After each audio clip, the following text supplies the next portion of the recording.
Welcome to the Becoming More podcast, episode number 26.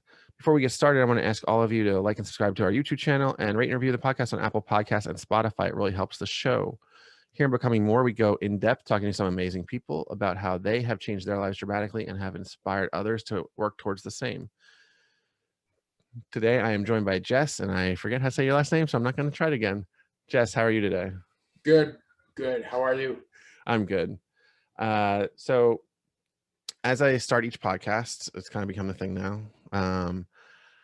I like to ask everyone, what is the bottom line of your journey so far? Because Jess said so. So bottom line is I had to make drastic change in my life back in February of 2017.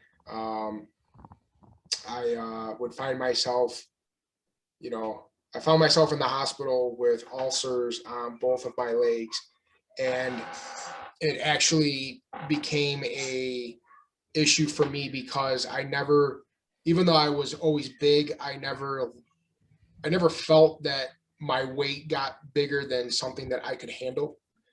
And when I was in the hospital with the ulcers on both my legs and could finally see that sign that my body was deteriorating, it woke me up to the point to where I knew that I had to do something. So I would elect to have weight loss, surgery. But I've been big, all my life. Highest weight that I've ever been was, recorded that I know about was 581 pounds.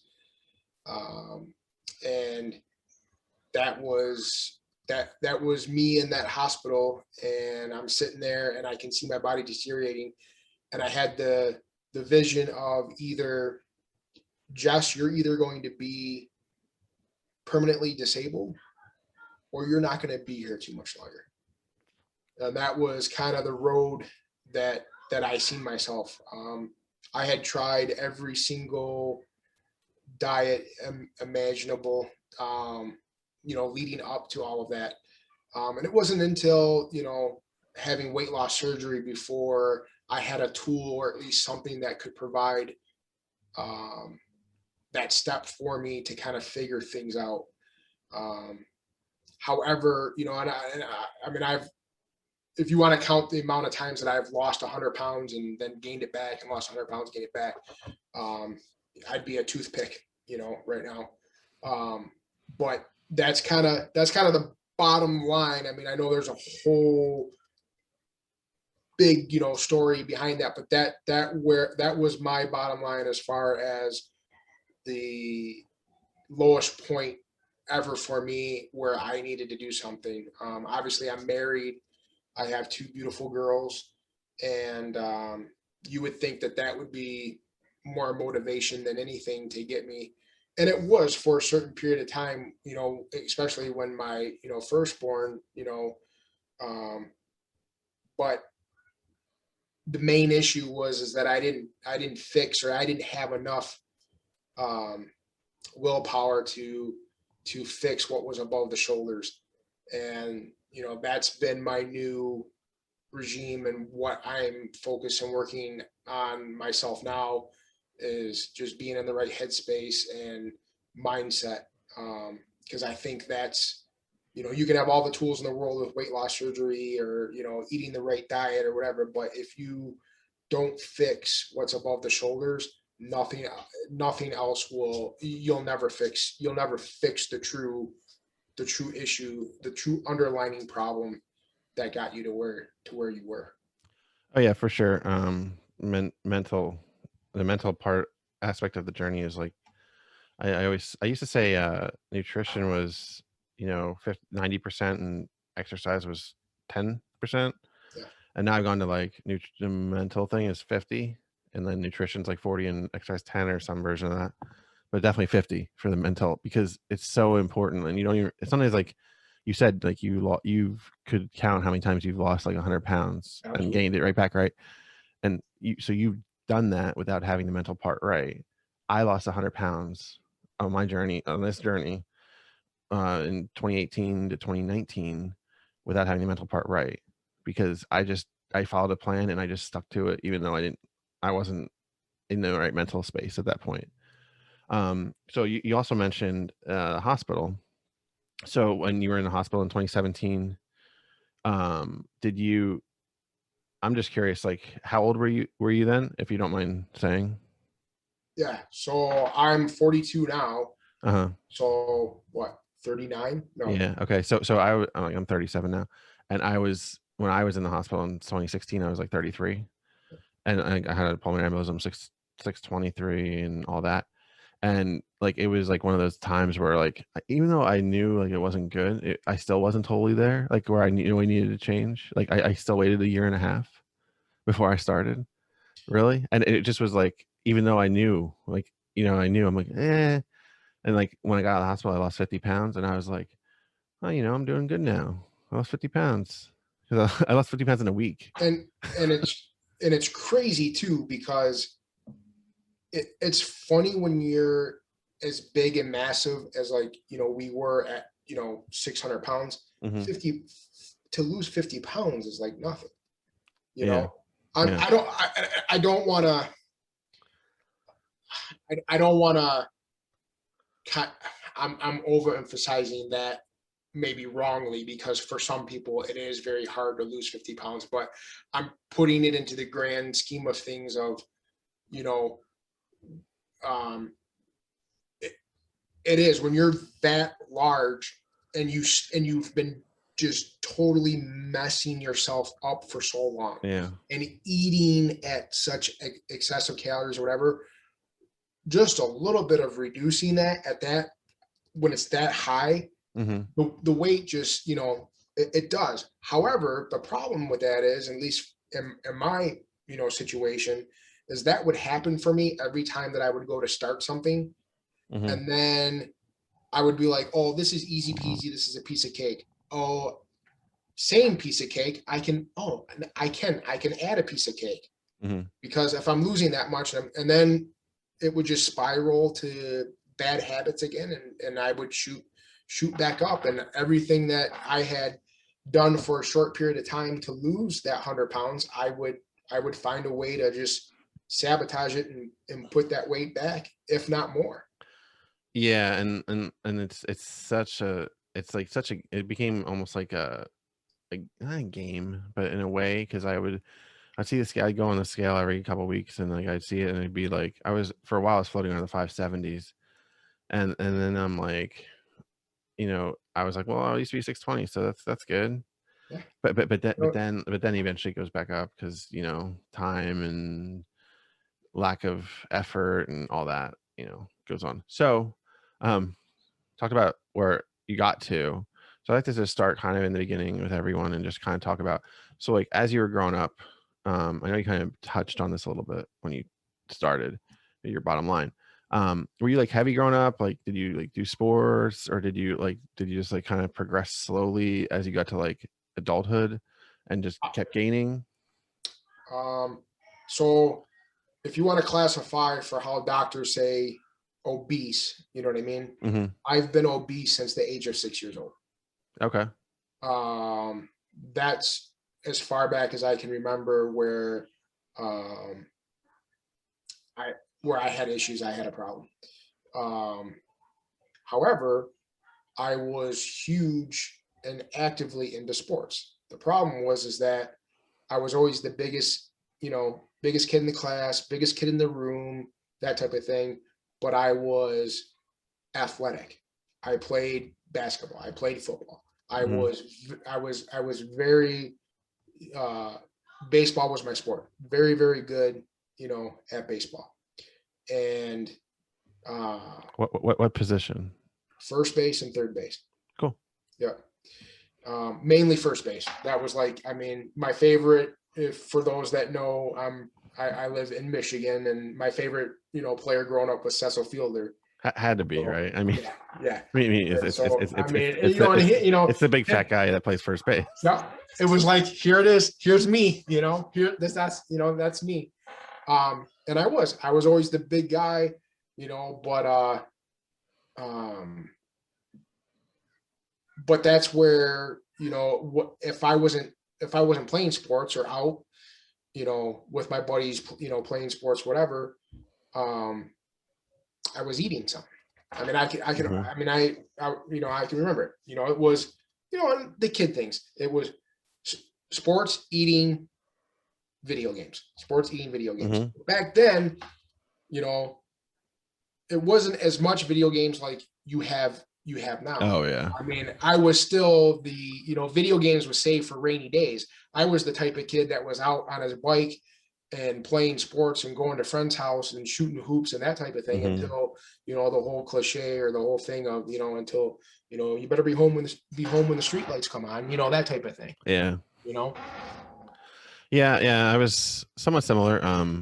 But then as I got old, kind of as I got towards like teenage years, like video games had more of an impact because that's when like the PlayStation started coming out, and playing Mortal Kombat till 3 a.m. with friends on weekends, and and what did we do the whole time while we were playing? Snacking on junk the whole time, right? Well, you'd have sleepovers, have your friends, I mean, and, okay, mom and dad are going to order a pizza for all of us. It was just, that was like the common thing. Oh, now you got popcorn, now you got chips, now you got snacks. It was always, you know, the good foods because you got your friends over. You want Oh to yeah. you want to make them, uh, feel welcomed, and that's, I mean, I can remember that, and staying up, like you said, till 3, 4 in the morning, and just playing video games until one of us, or all of us zonked out. Hmm.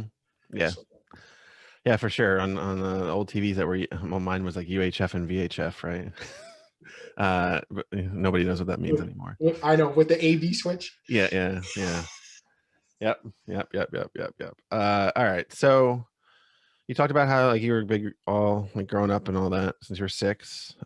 So at a certain point, like I'm not sure your parents like wanted you to try to lose weight as you're growing up. What were some of the diets that you tried that obviously didn't work as you got to your heaviest? Yeah. So, I diets really did not come into effect for me as far as my childhood. I was always big.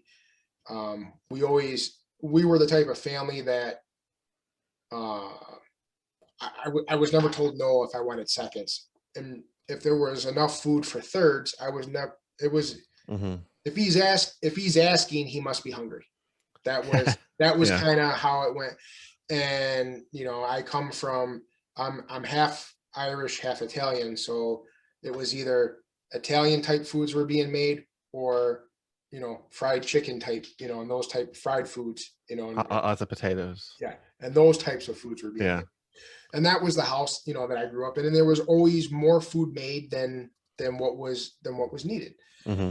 But to really deep dive into answering your question, I think I was, I want to say like 9 or 10 years old, and I found an article in a newspaper about a local gentleman, that had, um, lost like almost and he was like maybe 800 pounds and like ended up losing like 600 pounds of it. Oh wow. Yeah. Um, and he would start up a mentorship type program for kids. He wanted to help kids.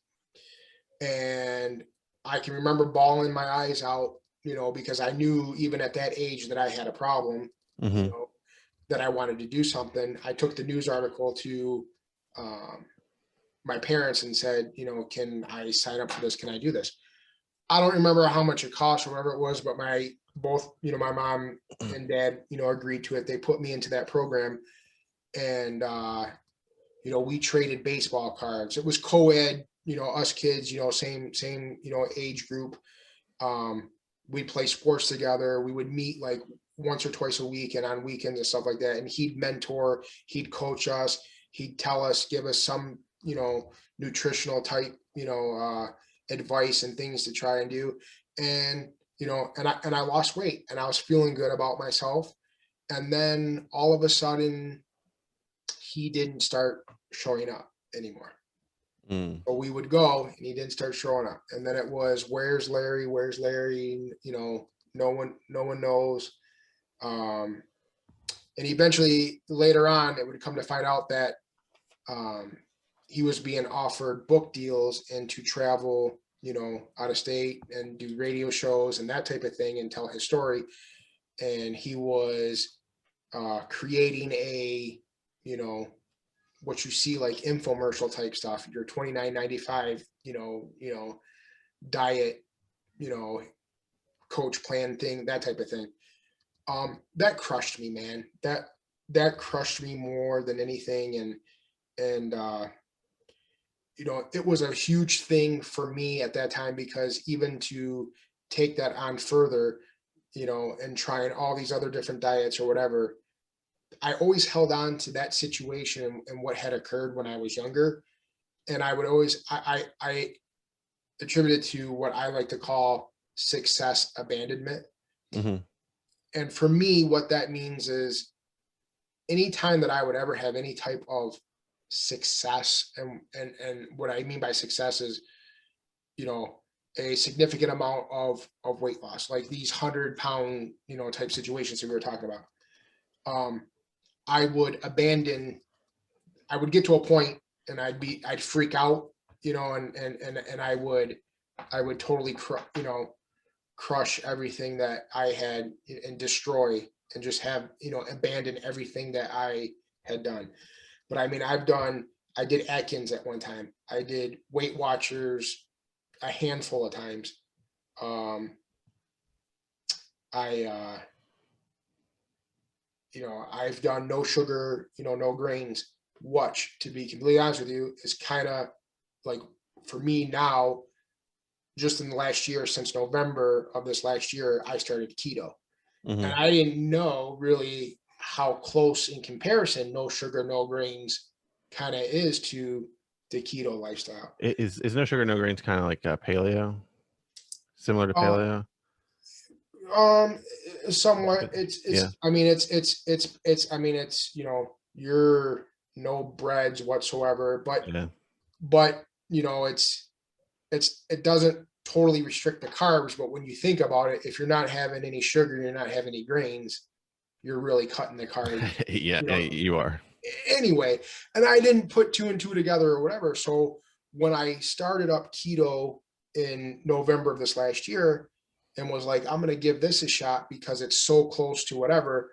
But when it was no sugar, no grains, I felt like I was like, I felt like I didn't have any ideas. You know what I mean? Mm-hmm. Like I was stuck. I was just doing something where keto, thankfully, in the social media world, has blown up, and there's a lot, you know, to be discussed about it. A lot of people that are doing it. It gave me the opportunity to like not be bored with something. I think my problem is that not so much of not having willpower, but I would get bored with the diets that I was on. Yeah, I So, definitely see that because often, like, if you keep eating the same stuff over and over too, like, I mean, for me, that's the boredom of it is when I eat the same thing, like, for like, I can never do lunch and dinner being the same thing. Like, that's first of all, because if they're the same, I'm gonna like be off of that after a week or two.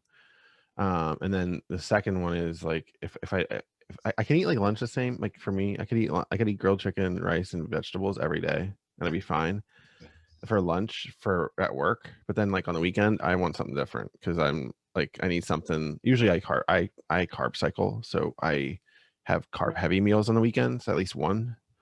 So that at least gives me a break in my norm. And you know, like I find that that's so important. And so many people don't even like I've come across they don't like really have a plan other than like they like follow certain like things like with keto, like you'll do keto and it works for a lot of people. It works great for a lot of people. And then like there comes a point where they're like, yeah, but I want to have like this. I want to have my one buddy does it off and on, and he's like, yeah, but I would just really want some cake, like, and that's where you kind of go off the rails a bit sometimes, right? I, I'm going to say something real quick because Yeah. it goes along the lines of what you were just saying. Lately, you know, because cravings will never go away. whether you have weight loss or whatever plan or lifestyle changes that you make. So this whole thing lately with me is, I understand that there is keto ice cream out there, but I just want, like, and I'm being so good about it, and I'm not breaking my, I just want some dang ice cream. That's in my head right now, and I can't get it out. But what I'm proud about is, in years past, I would say, it's not going to kill me. I'll go and, I'll get one cone and I'll be done. The problem is that I have that one cone today, and then 4 days from now, well, it's been 4 days. I've gone 4 days. I'll have that, I'll have another cone. And then eventually that just keeps on cycling. And then you come to find out, oh, every other day I'm stopping and I'm getting an ice cream cone. Yeah. And then, and it just, so that's going back to my main thing from earlier about having the right mindset. The goal, and there's not really an end goal, because I know now I've got to do this forever. So there is there's no end goal. Like, that's how I look at it. This is always going to be this. If I want to, I have to always strive, and I can never be okay with where I'm at, because as soon as I put that back into my head, I'm never going to give that extra effort, to get further along to where I got to be. Yeah, and keto ice cream. Side note: have you had any of it before? I've had a couple of different kinds. There's maybe one that Rebel, to give them a plug, seems to be kind of the best one that I found. But so I haven't tried any specifically keto ones, but I had tried like Halo Top and Enlightened. Yeah. And they're garbage. Yeah. I'm just like, you know what?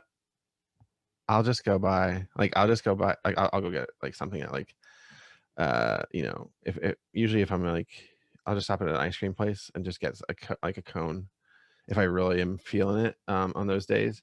But I also don't. I get it like once every like couple weeks at most in the summer, like just to spread it out, because like sometimes I get that craving, and for me, like I find that if I have like a serious craving for something and I don't get some version of that, I'm gonna keep thinking about it until I do get it, and that's where a lot of times the mindset will keep me from it for a while, but then eventually what I used to do is I used to binge on it. Like I would not have it, like when I was on, like before I fixed the mindset, I would be thinking about it, and then I'd just be like, you know what, and then I'd go and go to Dairy Queen and get like a Blizzard to take home, and then like an ice cream cone to eat on the way home, and then have the Blizzard like later that night, right? And put a lid on my Blizzard, but the cone I want right now. Yeah.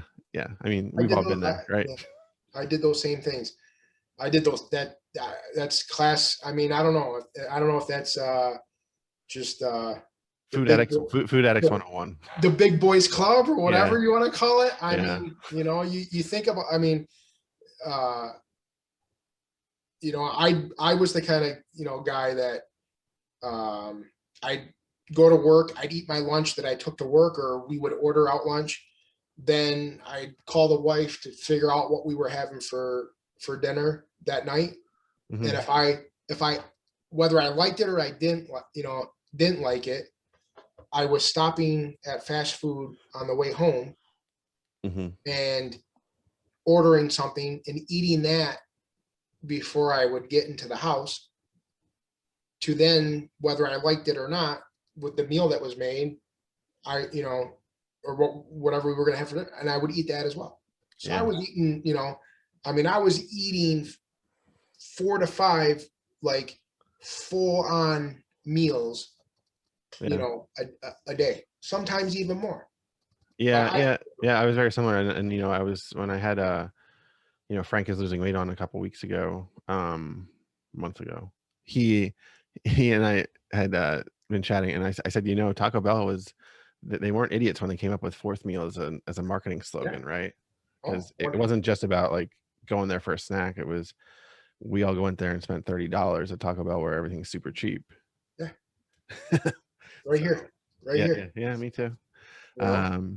Yeah, and now I'm But, much more, now I'm at the point where I'm every now and then, but when I have my high carb meal, I'll sometimes get Taco Bell, but mostly I like to have it at home because it tastes better to me when I make it at home compared to making it there.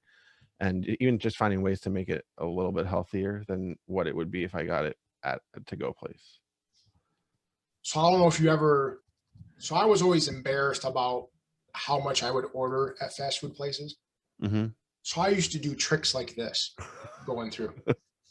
I'd order 2 pops, or I'd pretend that I'm on my phone and I'm and like I'm reading a text. Can, my wife just texted me. Can you add 2 more bean burritos to that order? Because I didn't want them to think, Yeah. oh, this guy's ordering it all for himself. And whether they said that, like he's cheeseballing us, or whatever, and it made me feel better, at least about that specific moment, Yeah. Yeah. Oh yeah, for sure. It's kind of like when sometimes with my dogs, as like a treat, we'll get them Arby's roast beef sandwich, and they go like crazy for it. And when I order it, I'll always ask for Arby's sauce because I don't want them to think I'm ordering one sandwich for yeah, for the dog, right? yeah. And I just throw the Arby's sauce away when I get home. It's just like another one of those like mind things that you're trying to like justify it so you don't seem like a crazy person to whoever, to a stranger. And then at the end of the day, while I was eating it, I didn't feel guilty one bit. Mm-hmm. 15, 20 minutes after it was all gone and I see all the wrappers and I'm throwing the bag away, that's when reality would sit in, like, what are you doing? Yeah, for sure. Yeah, and that's the tough part. That's where you want to get that mindset. You want to get that attitude before you get the food, right? Because you're just like kind of fighting yourself at that point, going And back and now forth. this new kick that I'm in now with the mindset and being right, it's the accomplishment to me means so much more. It's that whole, like, when you want it so badly as you know you when you want it so badly that you need that same passion to breathe in this world, Mm-hmm. Yeah. that's what it came down to. Mm-hmm. Yeah, and it does, because when you're literally in a hospital bed, like as you and I both were, you realize how like fragile it is, like your whole life, and it could be taken from you like very quickly, or at least you're even just like your mobility and things, and it's all because of something that you put in your mouth over and over and over, right? Amen. 100%. And that was just like, and I had looked into, prior to that, I had looked into weight loss surgery. I had looked into, lap band and those types of, possibilities for me. I had even gone through a couple of the orientations for stuff like that to get, but I didn't fully look into it to educate myself enough. But I never went through with that previously to 2017 because I had this stigma that some people do about weight loss surgery and the whole Easy way out. yeah, taking the easy way. Look, man, I've said this to many people. I will battle anybody at any time that wants to challenge that weight loss surgery is the easy way out. I'm right there with you. Like I'm right there at your side, and I didn't have it, right? Because I find it so obscene. It's always the people that don't even think about getting the surgery that say it's the easy way out. Like they don't need it as a tool. Like some of us that have debated getting it, and we thought about it, and it's like it's going to help you significantly if you put in all the work. It's just a tool. It's not a magic pill. Nothing is magic. Nothing is magic. And the problem is that in some, situations and people's paths, I'm not going to judge anyone for any path that they want to take, as long as they're taking a path. That's the way, that's how I look at it. For sure. However you're doing it, and I'm not even gonna, harp on you if you're doing things where I would think it is unhealthy, because you have those types of individuals as well. You're only eating 600 calories. That's so a day. That's so unhealthy. Well, if that's whether it is or it isn't, I'm not a doctor. I'm not there to preach to that person about what, is or isn't, right. Now, if they come to me asking me for advice and my opinion, well, I'm not gonna be one of those to throw myself at them to tell them what I think without being, asked first. And, and that happens way too often. But for me, I had that stigma, and then I had to educate myself to understand what weight loss was really, weight loss surgery was really going to do for me. And oftentimes now, when I look at it, I think in some aspects, I have to do more than maybe what some of the individuals had that did not have weight loss surgery, because now I've reduced so much. I had gastric bypass, Roux-en-Y, by the way. And so, like, malabsorption, I mean, there's so like excuse me, I altered stuff, stuff was altered, and that I think that was the biggest hurdle to get over in my mind, is that I let foreign objects in to change around what was never meant to really be changed around. Does that make sense? Oh yeah, for sure. I mean, And that was the biggest mind, screw for me in the whole process was, I'm altering something that should not be altered. It wasn't meant to be altered. So you mentioned that it's messed with your mind, right?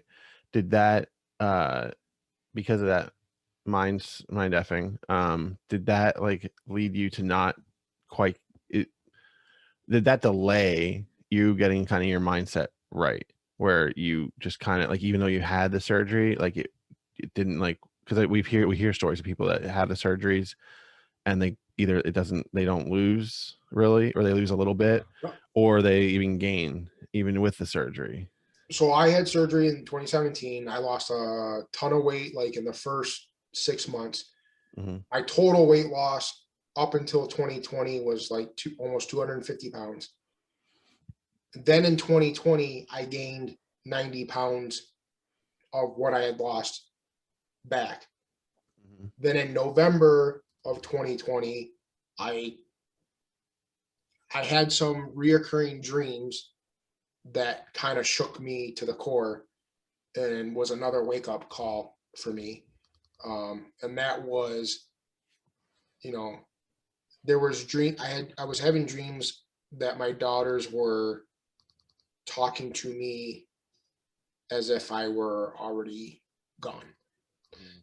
For example, it was like I was looking down upon them from above, and they were basically like talking and writing a story. Hey, Daddy, I rode my bike for the first time today. Daddy, I did this, blah, blah, blah. Daddy, I wish you were here to see me. I got an A+ on my, math report, blah, blah, blah. That type of stuff. And that was like, Jess, it was one of those things where, like, if I don't figure this out, I'm going to be back to 600-pound Jess again. And I did not want all of what I felt was the hard work and me going through the weight loss surgery to be all for nothing. And then that's when I said, you know what? I did no sugar, no grains before, and it worked for me. So when I had my weight loss surgery, the doctors wouldn't operate on me unless I was less than 500 pounds. So I was 581. So I had to get below 500 before they would even operate on me, Yeah. which that could be a complete mind screw in its own, because, okay, so you're telling me that I can have weight loss surgery, but yet I have to lose almost 100 pounds before you'll even consider doing it for me. Mm-hmm. Yeah. Well, I wanted it so bad, even at that point, that I went through and I used no sugar, no grains to lose. I was below 500 when I, got on the operating table the day of surgery. So, and that stirred up some stuff, with my family, because, it was, hey, you know, if you lost that 100 pounds, you can do it. How come why not, just disregard having the surgery and just continue doing what you're doing? Mm-hmm. And I said, you guys know me more than anybody in the world. You know that I've done things like this previously, and I've never been able to get over that hurdle of the weight doesn't get put back on. Yeah. Yeah. So I feel at this point in time in my life that I need this surgery to help me get over that hurdle, that hump. So I had put back on the 90 pounds, in the year, 2020. If you want to blame COVID, I give anyone who wants to use the COVID excuse, everyone in this world dealt with the same problem. So, but I did. I gained back 90 pounds, and I decided that no sugar, no grains worked for me. I'm gonna switch this over and try this keto thing, and see where that leads me. Well, I am now 84, 85 pounds of that 90 that I had gained back. Mm-hmm. I've lost. So I'm That's almost awesome. Yeah, thank you. Thank you very much. So I'm almost back down to the lowest that I got, after surgery. And I know now that I used to look at weight loss as being some sort of race, like I had to do it so quickly. Mm-hmm. And I think that's where I fixed a lot of the things in my head now, as far as the mindset and having the mind right. Because for me now, it's more about just the journey itself than it being some sort of race. Like, it has to happen so quickly. I wanted it to happen so quickly. Now it's just about the little things and fixing those and finding other things to motivate me, and finding other situations where the scale is not the final determination of, my weight loss. There's so much more involved in it. Yeah, and so many. I like to go back to the NSVs all the time, because so even like clothes fitting better that you have, right? Because I've been kind of going around the same weight for a bit, and I bought a pair of jeans that now are like big on me, that I was basically at the same weight as I am now, and the jeans were tight because it could be muscle instead of fat. It could be just like shifting of the weight. Who knows? I'm not saying why it happens, but like those things just help you like get through the journey when the scale doesn't move too, because when the scale doesn't move, you really get frustrated by it. And yeah, just so much of what you're saying is just like so like so spot on, right?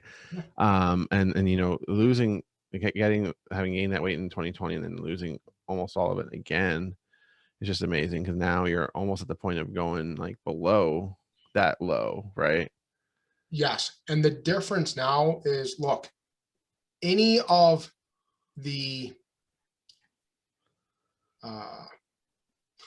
I know I'm kind of contradicting what I said earlier about there being magic, but any of the magic, or the any of the advanced weight loss that happens after having weight loss surgery,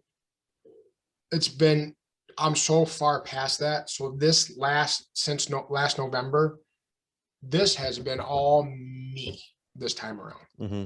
You know what I mean? Oh yeah. And that's why for me, this time around, and I think that's why with the mindset and everything, and just it means so much more to me now. It's like you know, um, the first Super Bowl came and went for me. I had the team. The team helped me, but this time around, this Super Bowl, I'm the MVP, and that's how I feel. Yeah, and you're a Lions fan, right? I'm a Bears fan. Oh, Bears. Wow. Okay. Bears. Sorry. I got your boy. At least until his signature is right on that. I know. Right on that football. Fuck it. I can't point the right way. But yeah, he's right on that football. I'm not fond of him, but I'm I not. listen. I'll take that day every day because I don't care. Hey, We got it. So one thing that you also mentioned that I wanted to kind of double down on is how you talked about the speed at which you want to see it happen, and how you. I think a big part of that too is, as much as great as the community is that you see on the weight loss community, and I'm going to go with Instagram because I don't really pay attention to it on Twitter or anywhere else. You see everybody's success and the rate that they do it in, right? So I'll give you some for examples, like Alex Poro went from like 480 to 200, right? Frank is losing weight. He's lost like 300 pounds. Chance has lost 300 pounds. They started like a year after I did. There's one other guy who started the same month I did. He doesn't do podcasts really. But his name's Griff Gets Fit. And he and I had like, I've been talking to him for a year, since pretty much the whole journey, because I found him early on. And he's almost lost 500 pounds because he was like 760. He's gone down to like 280s or something. And even our good friend Gormy. Oh yeah, and Gormy's done twice, right? You have lost 300 plus pounds twice. Yeah. So there's so many other stories of people, but then like you'll see the progression at which they do it, and you can't always compare it because like, and that's why I always say like compare yourself to your previous self, because so often like you don't know what's going on with everyone. Like you don't know that, like, do they have the time? What's their situations like at home? If you have like family stuff, maybe you can't lose it as fast because you can't eat because you have too many temptations around, but you're doing a slower progression because of that, right? So there's all kinds of different versions of it, and it's just like I just tell people like to not because I am guilty of it myself, where I don't give myself grace. Like when I mess up, quote air quote mess up, and I'll be pissed at myself and I'll kick myself and I'll be like, I was like going right down the path, like I was losing like consistently, like when I lost like 9 or 10 weeks in a row, and then all of a sudden like I like snacked on shit I shouldn't have had, I didn't want to have, and then it just became like mindless, right? And just like that old me is still in my head. It didn't go away. It's just like I have to manage. I always say I have to manage it, because without managing it, you're gonna like you can fall into it pretty fast. And so like I don't know how you feel about it, but everyone I talk to about it, I'm just always like, don't compare yourself to anyone else, because even though I kind of did when I mentioned how long but I'm not really, I'm using it as an example, not really for me to be like fixated on it, because I'll get there, and like even like for me, I've lost almost 250, and I still have like 100 and at least 120 to go, and who knows beyond that. But then there's like so many people will see how much I've lost, and then they'll like praise it, and then I'm like, and that's also like one of the benefits of the community, is because you're able to get that call it praise, call it whatever, and you it's like a positive reinforcement of everything you're doing. That also helps keep me going sometimes, because so often like if you get stuck in your own head, even with the mindset right, you can start to like be like, but man, I just really want to have like the ice cream cone, right? And go back to it all the time. Well, that's why I like, and I know we're both a part of it, the ALG group there. And the reason why I say that is just, you touched on it a little bit.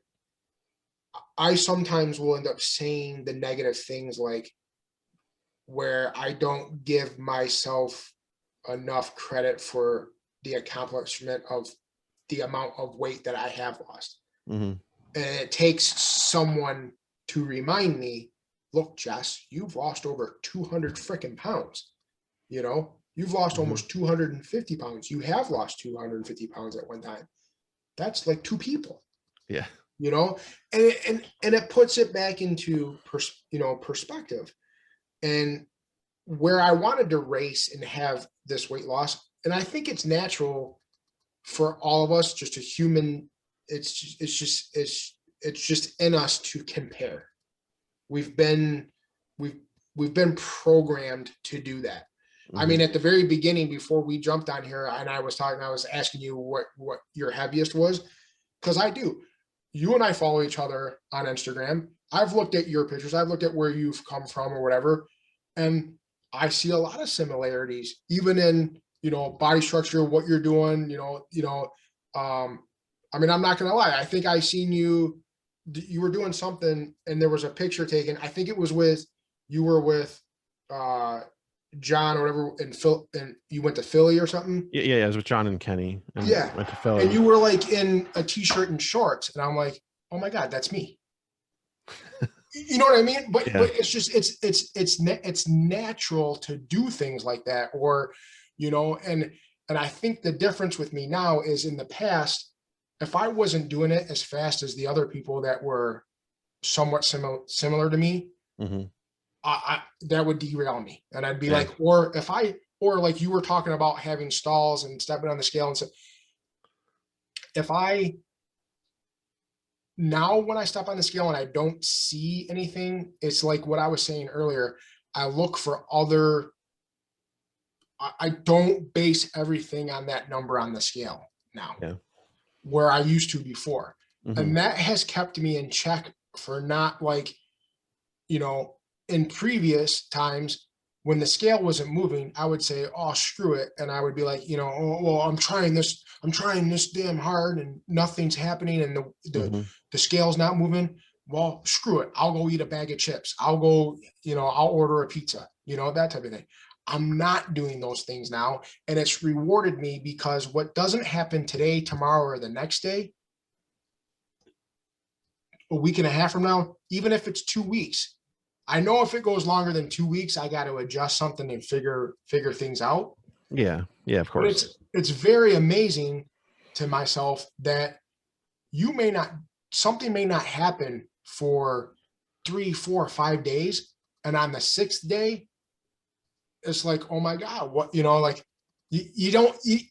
And even then, yeah, the scale went down 2 or 3 pounds or whatever, and then now you're not believing that, because I will tell you, the more that you diet, and I hate using the word diet, the more that you make lifestyle changes and educate yourself about what you're doing, the more you find out that when that stuff does happen, and the scale might go up in a day 3 pounds, you didn't really gain 3 pounds. And when the scale goes down 3 or 4 pounds, there's a whole mixture of why you lost that 3 or 4 pounds. And it's not necessarily all, body fat and that type of thing. Mhm. I've had to educate myself, and I've had to learn that. Where in previous past, that whole thing, I think that's why educating yourself speaks volumes, and it goes so far than just trying to. That's why I feel so bad for people first starting out and trying to do this, and not really understanding and having coaching or any type of, you know mentor or someone there to help them along the way, because it can that's where some of the bad mojo and the mind, can really mess yourself up, because you're thinking you're totally thinking it should be based off of, like, what, the whole calories in, calories out, that type of thing. No one, all these things, there's too much bad stuff out there that can totally derail you.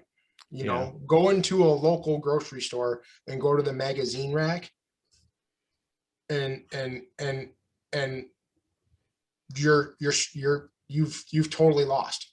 You've totally lost picking up any of those magazines and reading what's in between those pages. Yeah, or just like going on Instagram, on the other side of Instagram, where you see all the fashion celebrities posting, right? And like people want to look like XYZ person, like say it's like Kylie Jenner or Kardashians, right?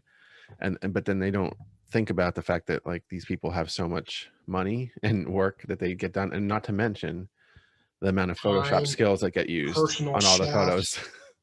and what? Absolutely. Yeah. So there's a lot of that, and it's again, you don't see the whole picture. You're seeing a snippet of the best possible outcome of marketing. So Yeah.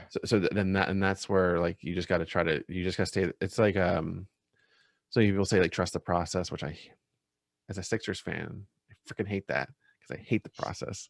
But you got really, like you said, you're about the journey, because the destination will be the destination is by the end, right? We all get to the same we all are going to be at the same place at the very end. So enjoying the journey while you're on it too is a big part of it.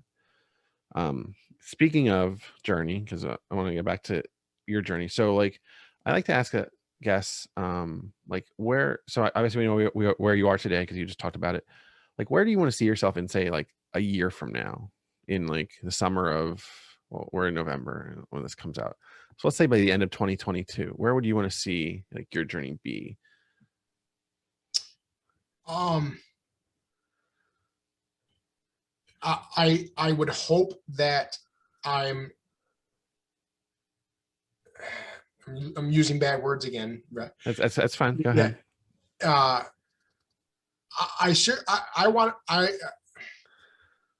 I don't, this is my whole thing about not, I know you have to put some numbers on things. And I have, for those just trying to hit those markers and achievements. And I just don't get discouraged when I don't hit those numbers. But a year from now, I'm currently at 351 pounds. Mm-hmm. I would love to be, because I know it's going to slow itself down, and I'm just prepared for that. But if I'm at 250 by this time next year, that's a huge win for me. That's where I would like to be. If it becomes sooner than that, okay, great.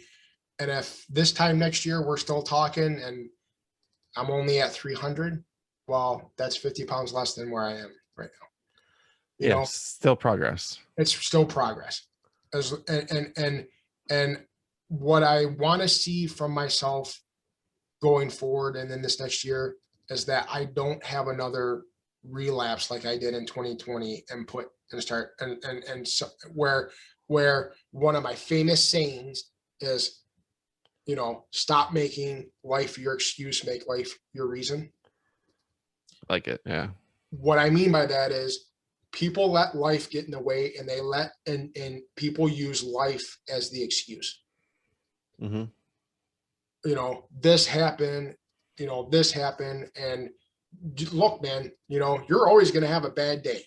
You're always going to, you're going to buy a new car and go into, and I say this because it happened to me just recently, you're going to go into Costco for 20 minutes to buy a rug. And when you come out, someone keyed the hood of your car. And it was a brand new car. You didn't even have it for a week. Wow, man. That, for some people, that can ruin everything. And it would make, in past years, that'd make me want to go and, get 2 hot and readies and bring them home and eat them because that, like ruined my day. What is a hot and ready? Hot and ready is little Caesars. Okay. Yeah. I had to think about it for a second. Yeah. I haven't had Little Caesars in so long. I haven't had real. When I mean, I'm talking like since I was a kid, because they used to have a Little Caesars in the Kmart in my town that I lived in, and that's like, I mean, I see Little Caesars around, but I'm always like, I see the ads, and I'm like, it's the home of the $5 pizza, but they call their commercial is, it's hot and ready. Yeah, because you just drive up or pull in, and they Yeah. got them just sitting there for $5. You walk in, give them Yeah. your $5 and walk out. I just pay $6 and get I would just pay $6 and get Domino's.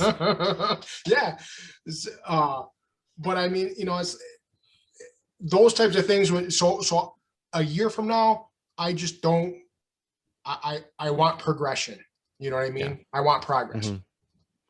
Yeah, and that's totally fair, and that's totally like even like I like your mindset. It's just like even if it's only 50, which is not only, but even if it's 50, it's still progression, and it still gets you closer to your goal Yeah. of whatever your number is that you want to hit eventually, because we all have a number that we want to hit when we start the journey. It's like the month of May for me. So since I've been doing this, since November keto, I've averaged anywhere from 11 to 15 pounds Mm-hmm. A month. Well, this last month I only had a 6-pound loss. However, I lost almost 5 inches. Yeah. So why do I have to be upset about things? You know what I mean? Yeah. I mean, yeah, and that's a big part of it. I mean, so I kind of got into it with people about the scale a few months ago, because when I had started in January, which is like usually January is the month where everybody wants to lose, right? And I just had a January where I went on vacation in January, and the Key West, I gained so what happened was I gained like 15 pounds, and then by the end of January I lost 14 pounds, so I gained a pound net. And and so I was just like, I wish this was better, but I wasn't even like totally like downing myself or anything. I wish this was a better number, and like people just like took it the wrong way, and we're like the scale, you don't need to be a slave to the scale. And I'm not a slave to the scale, but at my weight at the time, which was like around 420 or so, or 415, I was like I'm not a slave to it, but I'm also like at that weight, at my weight it's still important to me. Yeah. To see that number go down, regardless of how things are fitting. Now in the month since, like I've kind of gotten to the point a little bit closer to where they were talking, where I'm like, yeah, it's not the end all be all, right? I still want to see it go down, but if it doesn't go down as fast or as quick as I want it to, at least I can see the other like non-scale stuff that's going on, that's going well, right? Like you said, the 5 inches that you lost, even though you lost half of what you had been expecting to the previous months, right? Yeah. Okay. So, kind of winding down the show here. I like to ask everybody a hobby or interest that they have that's can be anything, because I don't care. I find it interesting because we've had things from like Marvel, DC, Star Wars. We've had kite making and flying. We've had attending live sports, pro wrestling. So anything it's all over the place. So what is like your hobby or interest that you wanted to discuss? So my hobby and passion right now is golf. Okay. I think everyone knows that. I put it out Uh-huh. there. Not only do I have my weight, loss Instagram, I also have, my golf Instagram, and then I have, a golf YouTube page that but the main reason why I created the golf YouTube page and golf account is I wanted to encompass and like incorporate weight loss into my golf. When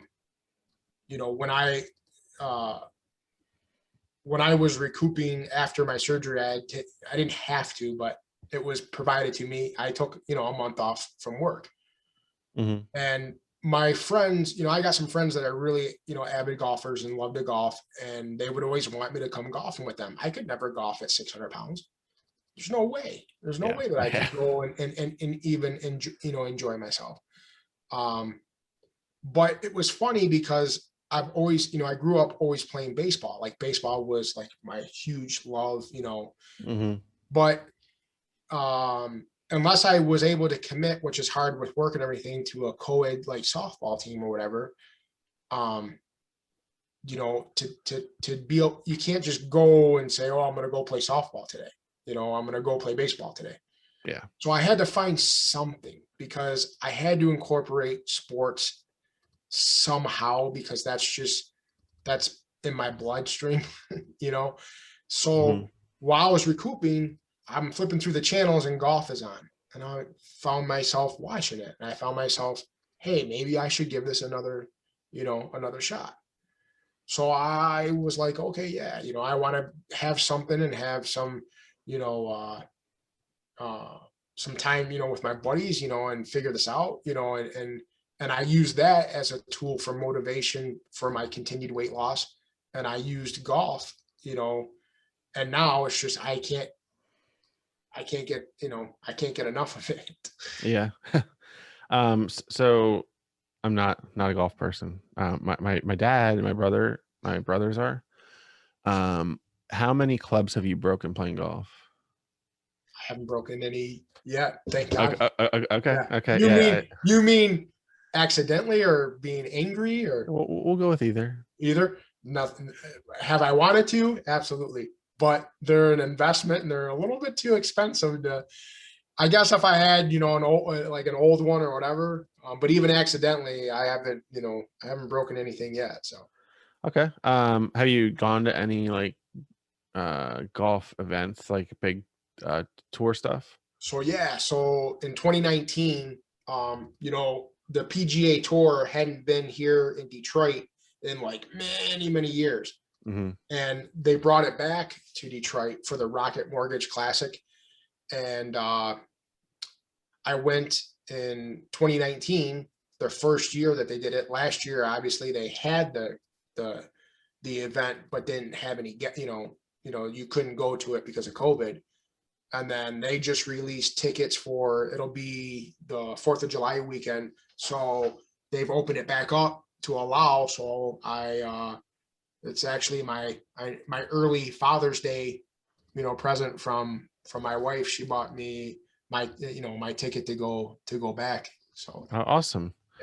yeah. Yeah. So I last year I have a slight golf story. So I went with some friend and a friend of his, and we were meeting up because I was doing it was like some mentor thing, and then they're like, you want to play like around? Like, we were meeting up at this country club, and they're like, do you want to play? And I was like, well, I never played. I've never ever played. I was like, why don't we just try the driving range and see how I do before I decide to play? And I was terrible. Yeah. And so I was just like, how about you guys play and I'll just walk with you. So like I just walked around with them because I have no idea what I'm doing. And I just felt like I would have, because they were more competitive about it, and I was just gonna not be the best person to play because I wasn't gonna get the ball anywhere near where it needed to be, and it'd just be constant like waiting for me. So it was just one of those things where I was like, probably just better to walk around and just like have conversations and still enjoy the day and not get mad because I suck. Yeah. Because I'm still I get in that baseball mode where how you hit a baseball is different than how you hit a golf ball. 100%. Yeah, and that's 100%. and that's what one of my friends was telling me, that I was just like, he's like, so you're trying to hit it like a baseball, you can't hit it like a baseball. I have that problem to this day. It's just muscle memory for baseball is just so a part of me Mm-hmm. that it tries to find its way into my golf game, and that's like Yeah, a huge no, but yeah, for sure. But yeah, so let's see, how about top three? Who are your favorite top three golfers? So my absolute favorite golfer is Mark Leishman. He's an Australian. Mm-hmm. I love that he's a true family man. I love his story. His wife almost, died from sepsis. He has a big organization that, he puts on to help, to give back. It's like, it's called the Begin Again Foundation, where people who kind of just need another fresh start. So he has that. I just love everything about him. Phil Mickelson is probably, my second, favorite. And then I'm sure everyone ends up throwing Tiger's name out there, and he just he's like Tom Brady, man. He's the GOAT, and you just have to have respect for someone who has done it the way that he has. Yeah. So speaking of Tiger, did you watch the documentary that they did on him on HBO I last did. year? Yep. Wasn't that crazy? Yeah. The I thing, the mean, thing, the first bit was like how his dad had him so like driven to be good at golf, and like it was it was great that how he became the greatest of all time, as you just said. But then it was like you kind of felt bad for him because he didn't like to be a normal kid yeah. at the same Well, it's time. like it's like the Michael Jackson thing. I Yeah. mean, it's like, you think of it in that. I mean, I look at it from the outside in thinking, if my dad did it to me that way, where it was like so driven like that, I'm so happy for Tiger that he did in fact have a love for it. Because Hmm. if you're a kid like that and you did not, I'd hate my dad. I'd hate him. Yeah. Yeah. You know. Yeah, it's tough. But it's if anyone hasn't seen it yet, I would definitely check it out because I think it's just interesting to see how it developed. And you don't have to love golf Oh to no, not at all. watch it. I I There's I a I there's I don't really love golf. I don't like golf that much. So I like it was just very interesting. It was like kind of like you had to watch it, like you had to see it because it was the train wreck thing, right? Because you knew how it was ending with parts of it, and you just wanted to see exactly where it was going to go. All right, so cool. Golf, it's a new one. Haven't had that one before. We've had some repeats on some of these. yeah, So I like it. I tell everyone this. I like it because we get to know more about the person that is on the show sure. instead of just a weight loss story that we could hear you say on other shows as well. So now I'm gonna shift to what I call Brett's Corner, which is where I ask you 5 questions. And I'm actually gonna ask you a sixth question that you didn't know about. I just decided that as we Okay. were sitting here. All right. But so that's a little bonus. I only do that every now and then. Question number 1 is what movie, TV show, or event are you most excited for in the coming year? Um, kind of a weird one, but and I'm not the biggest, I don't know. I want the new Top Gun to come out finally.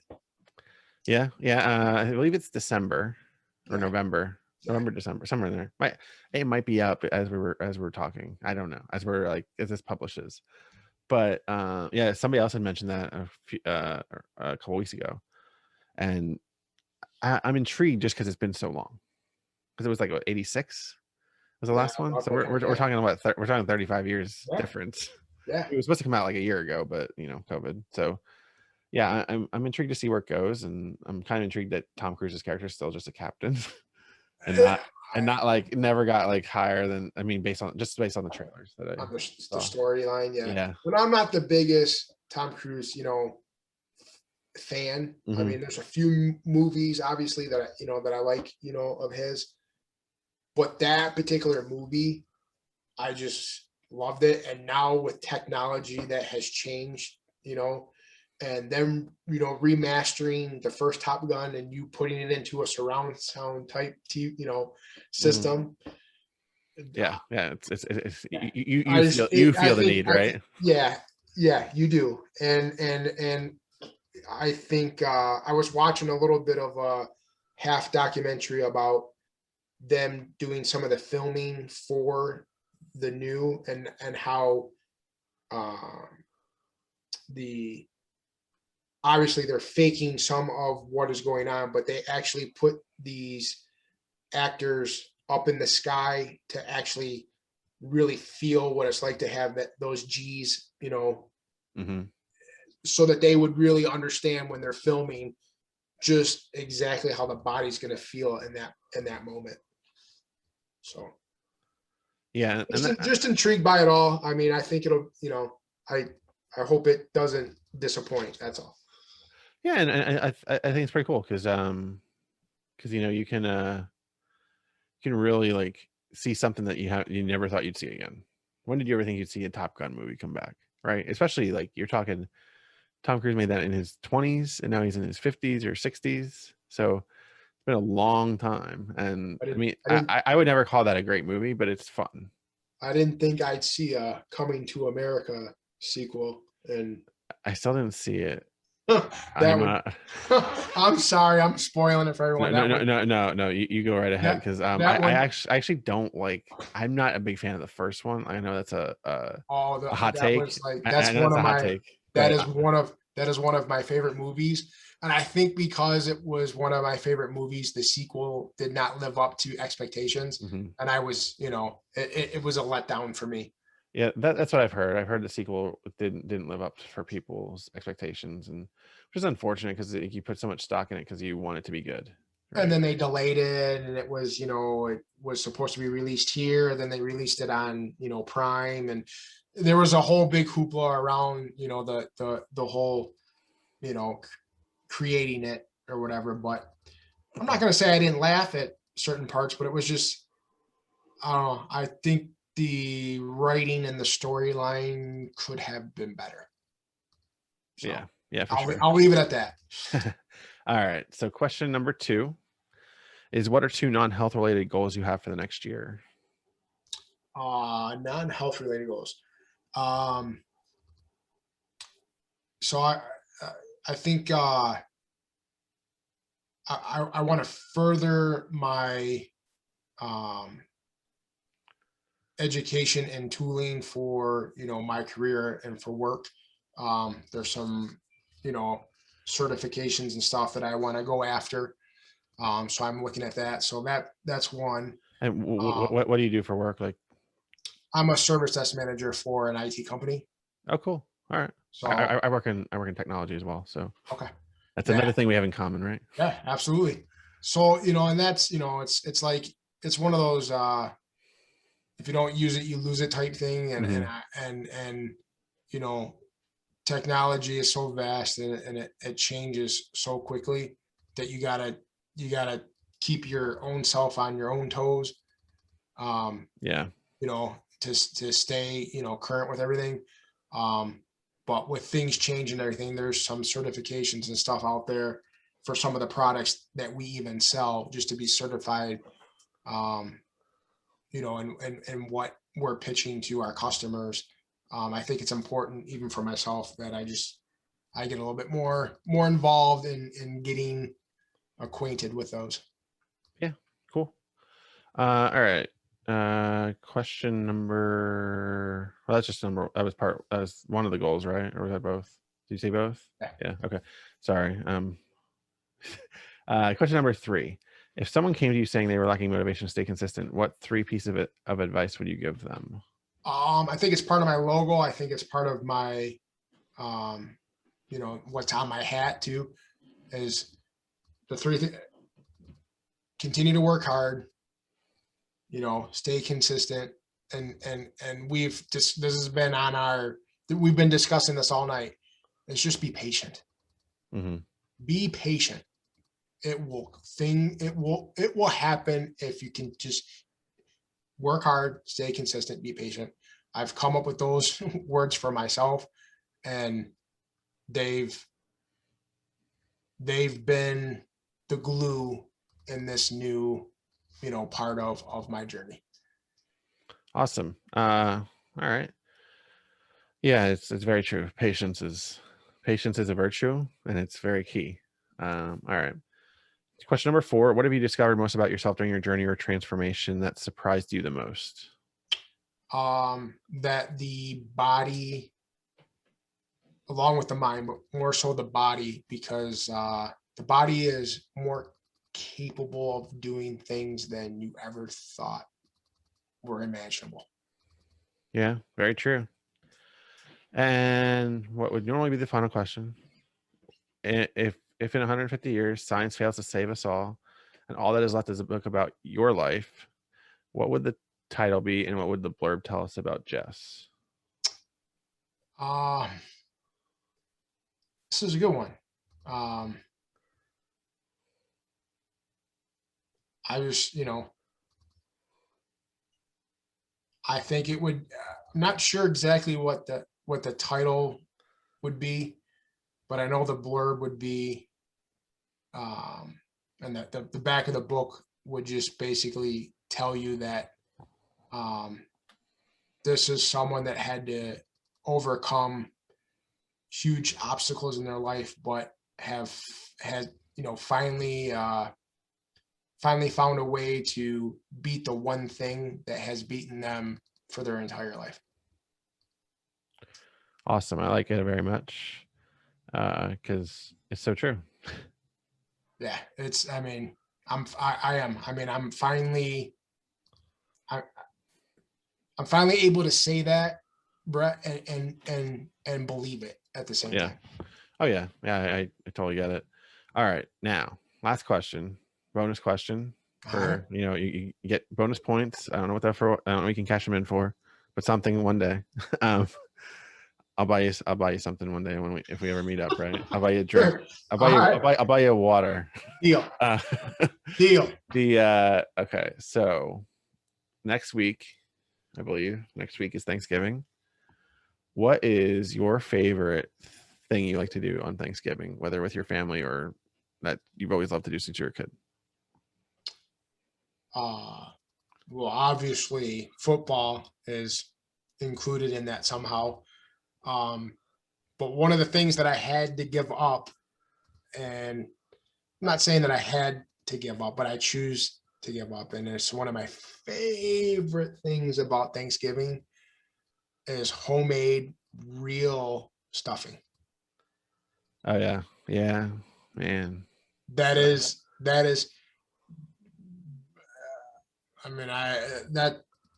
like so I don't know, maybe I'll have to figure out a keto stuffing recipe, because I'm sure it's out there, somewhere. Mm-hmm. But nothing will ever be. I know nothing will ever be as good as real homemade. Yeah. It's one of my favorite. Even growing up, Thanksgiving is like one of my favorite meals. Oh yeah. I've always been like super I like it, but it's mostly I like to see like family I don't see as often. I mean, obviously not last year, but most years. And then I also just like, because it's food that you usually don't have, because so often you're like having, you don't have turkey that often, like that kind of turkey. You don't have stuffing.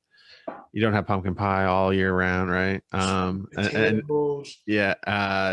stuffing is one of my favorites, but so growing up, my grandfather made Thanksgiving a lot, and he would make stuff like it was fast and easy. So we had stovetop stuffing. So it was from the box.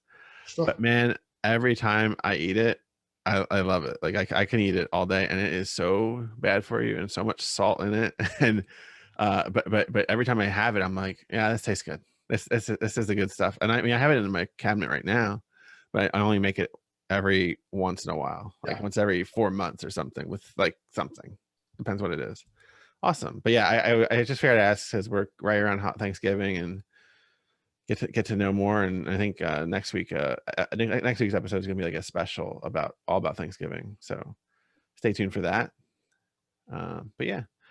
All right. So I want to give you the opportunity to plug anything, because you mentioned your Instagram, golf YouTube, as well as your weight loss Instagram. Where can people find you on the interwebs? Yeah, so you can reach me. I have 2 different Instagrams, but mainly, to follow me, where I'm most active for weight loss is at RUNY Keto Guy. So RNY KETOGUI. That's my weight loss. And then this is gonna be a whole nother episode, but my golf one, if anyone's interested, is the Bogey Smalls, BOGEY SMALLS, and it's just a play on words for Biggie Smalls. Mm-hmm. So I intertwine my love for hip hop into golf as well. So I like it, man. I like it a lot. So awesome. So I will add those to the show notes and link your YouTube as well.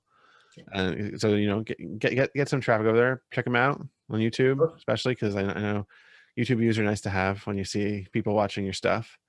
All right. So I want to thank everybody for listening or watching this episode all the way to the end. Congratulations, you made it. Make sure you check out the show notes, like I just said, for links to anything we mentioned in this episode. Be sure to check out my website, becomingbrett.com. You can follow me at Becoming Brett on Instagram and Twitter, and you can follow the show at Becoming More Pod on Instagram. Until next time, guys, remember to give us a 5-star review or DM me what you think about the show. And make sure you come back next week so we can all learn how to become more.